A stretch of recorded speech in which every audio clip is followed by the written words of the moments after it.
It's time to present Scott DuPont to bring you another episode of Finance Your Movie with tips and strategies to help you get your money to tell your story.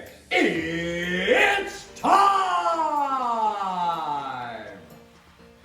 Another episode of Finance Your Movie. I'm thrilled to have this gentleman, Kevin Ray Ward, today. Kevin is a sales rock star and the author of the Book of Yes. Welcome, Kevin. Scott, thank you, my friend. It's great to be here. I'm super excited to be here and have this conversation. So, Kevin is not our typical guest. He's not a film producer. I don't think he's ever raised money for a film, but there's a term that I've embraced about 30 years ago when I started on my fundraising journey. It's called benchmarking. And I like to bring top level people that are experts, sometimes in different fields, and very often you can learn different things that translate over, in our case, raising money for an independent film. Quick side note, Kevin, not a right or wrong answer, but have you by chance ever read the book From the Ground Up by Howard Schultz? I have not. I've read one of his books, but not that one. Okay. That's Starbucks guy. Yeah. So one of the things I do is I'm always reading books, and I just finished this one From the Ground Up, and he talks a lot about halfway through the book about how he raised a lot of money for the first iteration of Starbucks. And I learned a lot of tools. And if I had not read that book, so I came across your book. Well, we met in person, the Book of Yes, and I read the book. And this is a book mostly about real estate, but there's a lot of things that I think will translate. So I want to kind of dive in and share your thoughts with this, because I was really impressed that it's really not about intimidating people to agree with you. Your whole message was about inspiring people to say yes. Can you elaborate on that? Yeah, so I think this is a big approach when we're talking about when you're raising money. And as an entrepreneur, so for me as a real estate coach, I'm also an investor, I'm also a business owner. This idea of raising money for what, regardless of what it's for a real estate syndication or for financing for a film, there is one underlying principle of all this, and it's this principle: ask and you shall receive. You don't ask, you don't receive. So first piece is being willing to go in, and you have to go in and ask for that. But to do that, there are things that have to be laid as a foundation. So when I wrote a book, and this is my book called The Book of Yes, it's really designed for real estate agents, but in it are the principles of how do you lead people to a decision.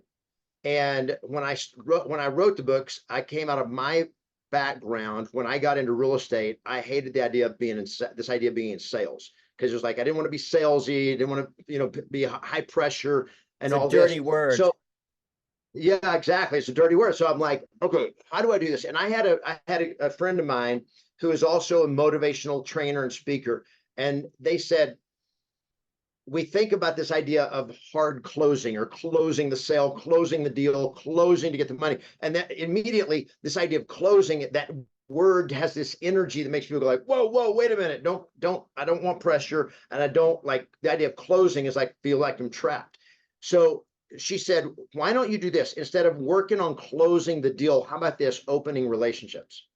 Oh, I love that. But every conversation, the first thing I'm going for is a relationship, because if you have value to add and you're going to create a great product, then these people that are financing your game, that are financing your film, they're collaborators with you in this. And if this one hits a home run, guess what? There's more money. There's always so much money. So when I started out as a real estate agent, and my whole thing was, I've got to ask for business. So how do we do it? We got on the phone and we started calling prospective homeowners, prospective sellers, and having to ask. So there were two things I hated. And this is in the preface to the Book of Yes. I hated two things. Number one, I hated rejection. So we're going to talk about rejection. Number two is I hated all the BS. And that was the bait and switch tactics and the, just bogus stuff that people that real estate agent would use in the scripts they would give us were like made no sense, like they're bullshit. It was like, and I'm so hope I can say it on the I on think the in your podcast. book, I think in your book you called it the bad sales approach or something like that. I But I call it like the BS, BS. bad sales. Yeah, Yeah. yeah, BS, bad sales, and that it's like they don't want BS. You don't need BS. So first thing is going in there with a benefit for them that says if they say yes to me, I am the best decision you will ever make. This was so I got this from Tom Brady. So Tom Brady, you know, Oh, wow. greatest NFL quarterback of all time for the Yeah. Patriots. When he was drafted as a rookie, he was like 7th round, 200th pick. I mean, he was like I remember. he was supposed to be top guys, and he was like passed over by 6 other quarterbacks went ahead of him in the draft, and he was like he was going crazy. So he finally gets picked in the 2000 draft as the 199th or 200 pick, and which is not good. And so when he shows up at training camp, he runs into Robert Kraft, the owner of the New England Patriots, and he comes up and introduces himself and he says, Mr. Kraft, I'm Tom Brady. And Tom Brady said, I know who you are. You're our 6th round draft pick, which is kind of like almost like an insult. Yeah. And he said, and Robert Kraft tells the story. He said, and I remember that Tom Brady looked me in the eye like a laser. And he said, that's right. And I'm the best decision this organization has ever made. Wow. And Talking about turning it right, around and owning it. yeah. So guys, there is an energy of certainty. And this is going to be if you're asking for money for anything, if you're a 12-year-old asking your parents for money for an iPhone, certainty is the most powerful leverage point that you go in with, and that is that you have absolute certainty and belief that you invest with me, this film is going to be a winner. Period. I'm so glad you brought that up, Kevin. I want to kind of do a quick sidebar on this certainty that you brought up. First of all, when I plan out a film, I look at 100 different ideas, and I only take one idea that I know is great. I feel is great. I also look at the audience.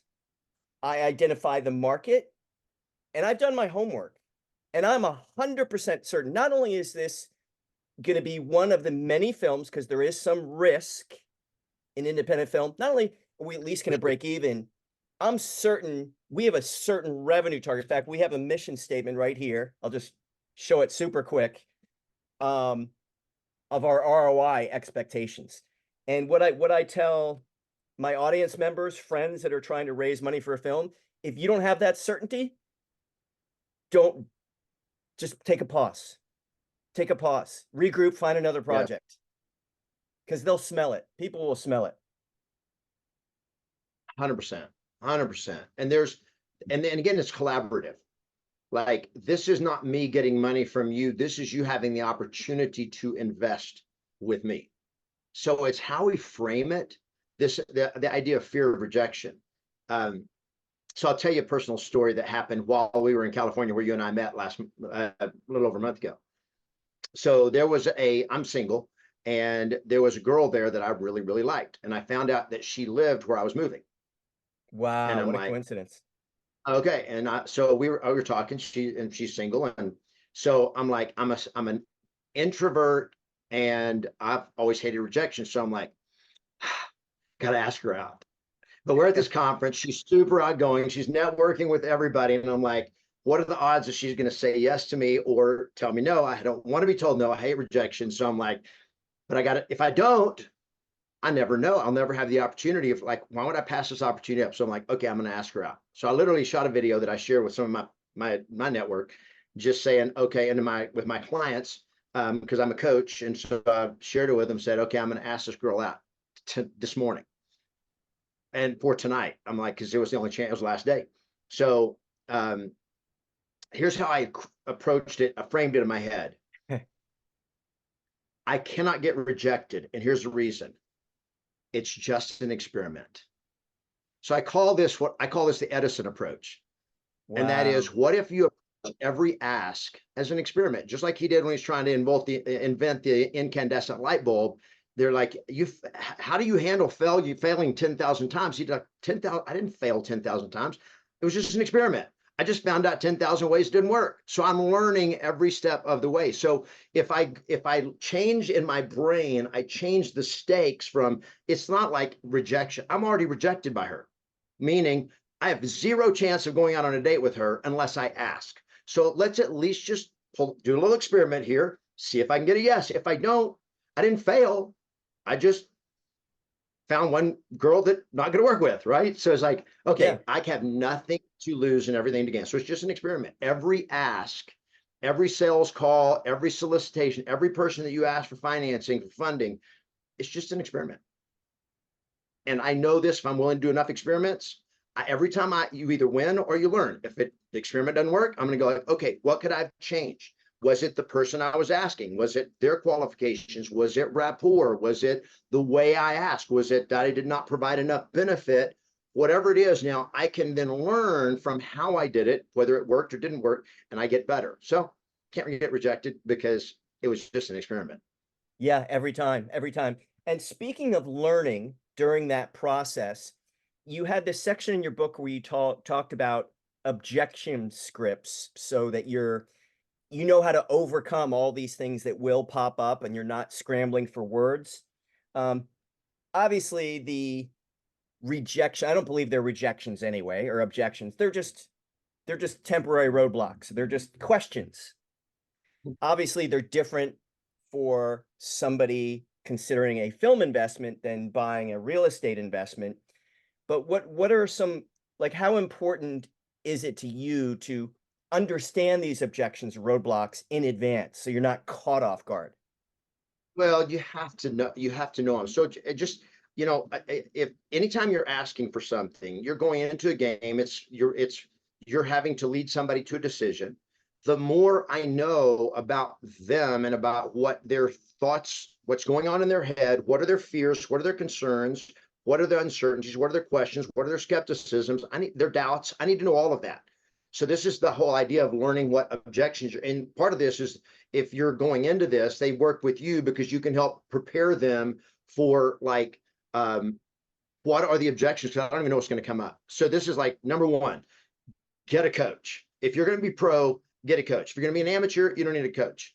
Difference between pros and amateurs, that pros have coaches, amateurs don't. There's one other difference. Pros make money, amateurs don't. You want to make money, you want to succeed, get a mentor or a coach. And so like, I've invested, one of the best things I ever did in real estate, in my other businesses as a coach, was I've spent over $1 million in the last 10 years on mentors and coaching.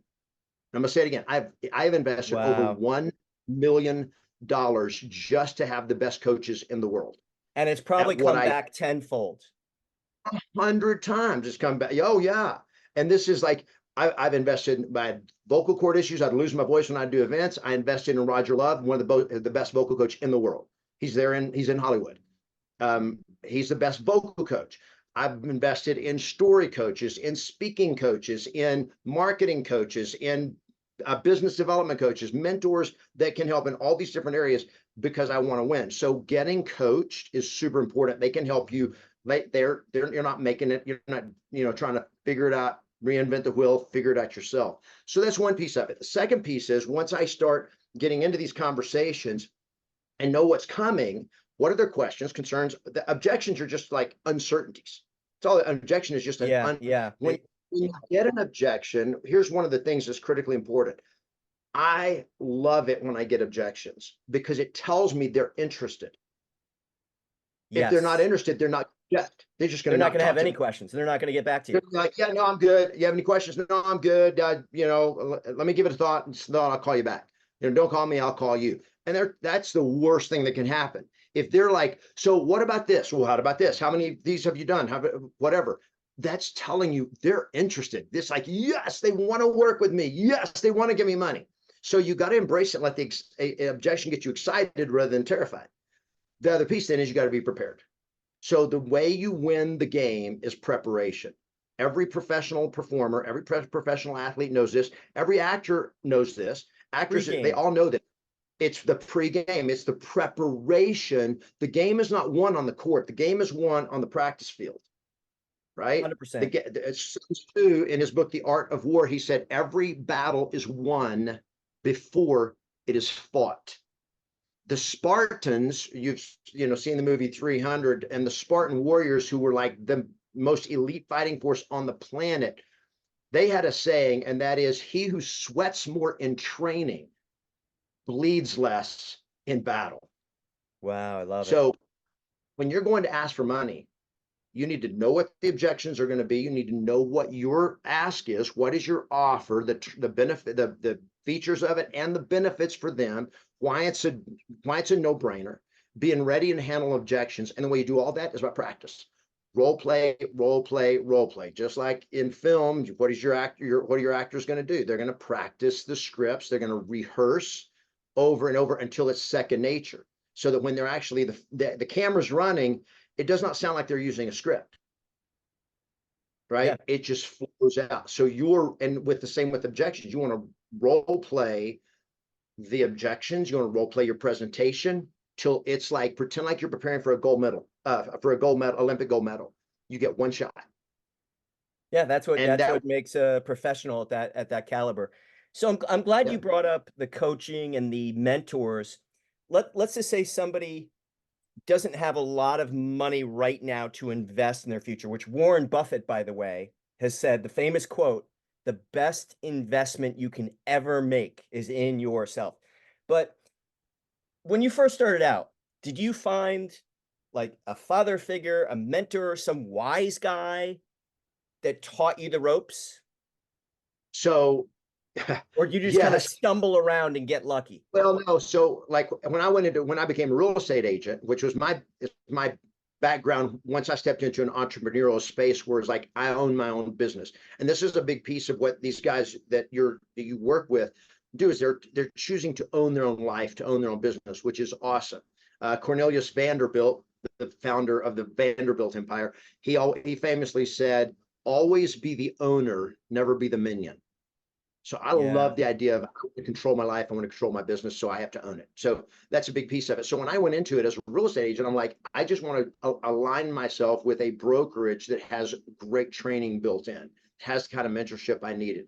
So that got me started. Like, where can I collaborate with someone that I don't have to pay extra for? I mean, I paid them, but I paid them out of splits, which meant I paid them through I generate the revenue and then pay them out of the revenue, which is totally a win-win, right? And you had that proximity to successful, knowledgeable people.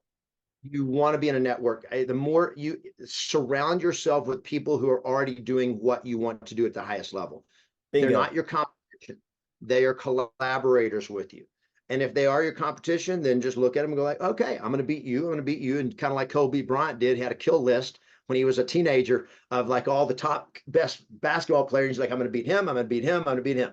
Right. And so it's just like, but to do that, he associated with them. He got on the court with them so that he could learn and get better and better. You do not get better by avoiding the best. Right. Awesome. By trying to stick around. And I did a lot. I would do that at times just because of my own like self-doubt, that you got to get past that self-doubt. And the way you do it is by exposure, just getting around those people for sure. And then the second time I did, I like when I started my real estate coaching business, like being a coach, I was broke. And it was like, how do I do this? So it was like, I just went out and I was on YouTube. I was watching stuff, and YouTube was still pretty new back then. But I got online and I got a free ticket to an event for a speaker coach. He was a trainer on big money speaker, and I got a free ticket. And so I was like, I'm going to take advantage of any opportunity I can to go learn how to get better. And then I paid him. Once I got there, I'm like, he had a coaching program. I'm like, yeah, I'm paying $15,000 for a year. I didn't have it. I didn't know how to come up with it, but I'm like, I am committed to winning. So going into this, the biggest thing for if you're coming out of film school, or you got to commit. Like, I'm not trying this to see if it works. I'm all in. I will not fail. Yeah. So I don't know how many they expect that. If they say, hey, I'm going to try to make this movie, we think it's going to be a hit. No. Got to have that certainty you talked about. Speaking Yeah. of cliffhangers, we always like to save the cliffhanger for the very end of the show. It doesn't matter whether that girl said yes or no, because we're certain right now that you're still standing. And Kevin Ray Ward, thank you so much for being on the show. The name of the book, if you want to check it out and benchmark, you'll learn some things that will apply. It's called The Book of Yes. And what's the best way that people can contact you or follow you? Okay, so if they, my name's Kevin Ray Ward. I'm on social media. I'm everywhere. It's Kevin Ward Now. It's my Facebook, Instagram handle, YouTube, Kevin Ward Real Estate, Kevin Ward Now. All of that, they can find me on YouTube. You can go to bookofyes.com. You can get this book. You can only get it on Amazon. So you can get this book on Amazon. It's got a lot of good stuff in it that would be not for real estate agents. Then go to bookofyes.com, and I actually have a new book that is supposed to be coming out later this year. I've kind of put it on the back burner, but it's a lot of great value and stuff. If they go to the Book of Yes, the bookofyes.com, that might give them, it would give them some other stuff that might be helpful just in terms of using scripts, how to lead people to decision. Because ultimately, when you're asking for money, your job is leading people to a decision. And that's what a lot of this conversation is about. Awesome. Thebookofyes.com. Kevin Ray Ward, thank you for your certainty you provided. I learned a lot, and really grateful for your giving up your time and sharing. Scott, appreciate what you're doing. It's been great to meet you. I love you, bro, and it's great to see you. Take care. It's time! There's never been a better time to make your own film. And if you have a dream project you're excited about and 100% committed to getting it funded, go to financeyourmovie.com, click on the green telephone, you'll see our calendar and find an open spot. We'll do a one-on-one call, which will be the best hour you've ever spent getting clarity and strategy towards financing your movie.